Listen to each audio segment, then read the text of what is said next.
Les émotions. Eh oui, encore. Pour la 13e porte, aujourd'hui, on va parler émotions. Dans l'épisode précédent, on a vu que les émotions, ce n'est pas quelque chose qu'on peut contrôler. On peut tout au moins choisir de les enfouir en soi ou de les exprimer si l'émotion n'est pas trop forte.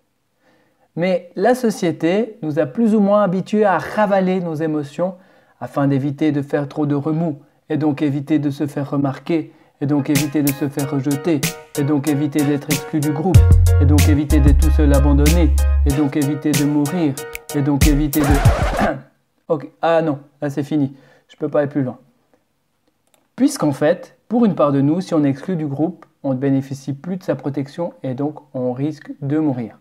Donc la société nous a habitués à faire ça, à ravaler les émotions. Elle nous a également appris la notion de dualité. Tu sais, cette faculté que l'on a à peu près tous d'étiqueter les choses de bien ou de mal, de vrai ou de faux, de jour, nuit. Monsieur Lacouille, je vous en prie, à la longue, ça devient casse-pied. mais aussi de positif et négatif. Et je peux entendre certaines personnes penser que le positif et le négatif sont deux polarités, deux faces d'une même pile. Et c'est bien vrai. Mais notre société nous a fait comprendre que le négatif et le positif. Et lorsqu'on applique ce principe au niveau des émotions, alors là, c'est pas Jojo. Ça voudrait dire qu'il y a des émotions bien et d'autres pas bien? Bien. Pas bien. Qui peut le savoir? Merci à notre vieux paysan chinois qui nous fait encore une fois le don de son extrême sagesse. D'ailleurs, les émotions dites négatives sont-elles vraiment néfastes? C'est vraiment une très belle et une très bonne question. Félicitations pour la question. Pourtant, c'est ce type d'émotion qui peut nous permettre d'apprendre énormément sur soi. Sais-tu, lorsque tu vis une émotion dite négative, c'est qu'une de tes valeurs n'est pas satisfaite? C'est déjà une précieuse information, ça, non? Par exemple, si tu as peur, ta valeur de protection n'est plus satisfaite. Donc tu peux ressentir cette sensation désagréable de boule ou de papillon dans le ventre, les mains moites, le cœur qui se serre. Ton émotion sert d'indicateur pour te dire qu'il est nécessaire d'ajuster quelque chose en toi, pour ressentir à nouveau des ressentis agréables. Ressentir des ressentis agréables, pas mal. Elle te dit quelque chose comme « bouge de là »,« bouge de là ». Enfin, fais quelque chose, quoi. Voici une petite histoire pour comprendre le non-sens d'étiqueter les choses de positif ou négatif. Imagine, tu es sur un canapé, confortable, pépère, bien installé. Et en voulant t'installer encore plus confortablement, il y a un truc qui te pique les fesses. Tu sautes au plafond. Aouh! Suite à ça, tu te lèves, tu sors de chez toi pour aller t'acheter une pommade pour soulager la douleur. Bon, je tairai le nom ici. Et là, au croisement de la rue, tu rencontres ta future femme, ton futur mari, ton futur patron. L'expérience négative t'a forcé à quitter ton canapé confortable pour sortir et t'a remis dans les rails de ta vie. T'a permis de faire des rencontres importantes. Est-ce vraiment une expérience négative? J'ai mal aux faces?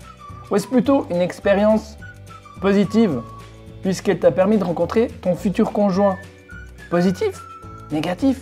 Encore une fois, qui peut le savoir? Ce ne sont que des suppositions. Par contre, si tu parles en termes de ressenti, et bien là, ça fait toute la différence. Une émotion peut soit te faire sentir bien, émotion agréable, joie, plaisir par exemple, soit te faire sentir mal, émotion désagréable. C'est juste du ressenti. Les émotions agréables indiquent que tu es sur ton chemin. Quant aux émotions désagréables, indiquent que tu t'en écartes. Elles sont là pour que tu puisses en prendre conscience et que tu fasses un pas qui te ramène sur ton chemin du bonheur. Elles te disent qu'il y a quelque chose à harmoniser. Il y a quelque chose en toi qui souffre et qui a besoin de ton attention. Et je pense sincèrement que tant que l'on considère les émotions désagréables comme négatives, donc sous-entendu des émotions pas bien, on va continuer à les fuir. puisque nous sommes habitués à fuir ce que nous considérons comme pas bien. On va continuer à vouloir les contrôler, à vouloir les supprimer, et rester dans un certain mal-être, puisque les émotions ne peuvent être contrôlées, ne peuvent être supprimées. Mais dès le moment où tu fais cette prise de conscience qu'une émotion désagréable est là pour te faire grandir, est là pour te faire évoluer, alors là, ça change tout pour toi. Ainsi, à chaque fois que tu ressentiras quelque chose de désagréable en toi, tu pourras prendre le temps de t'arrêter 2 minutes et te demander « Qu'est-ce qu'il y a à harmoniser en moi pour que je puisse retrouver mon chemin ?» Alors à partir d'aujourd'hui, remets les émotions à leur juste place et... Oui, exactement. Libère-les et délivre-les de tout jugement, quel qu'il soit. De cette manière, tu pourras distinguer ces deux types d'émotions par un ressenti qui est juste pour toi et qui te donne une information importante pour avancer vers ton bonheur. Émotion agréable, tout est ok. Émotion désagréable, qu'est-ce qu'il y a harmonisé en moi? Ainsi, tu reprendras peu à peu le contrôle, non pas de tes émotions, mais tu vas pouvoir reprendre davantage de contrôle sur ta vie entière. Parce que tu utilises le message de l'émotion pour te permettre de t'épanouir. Voilà.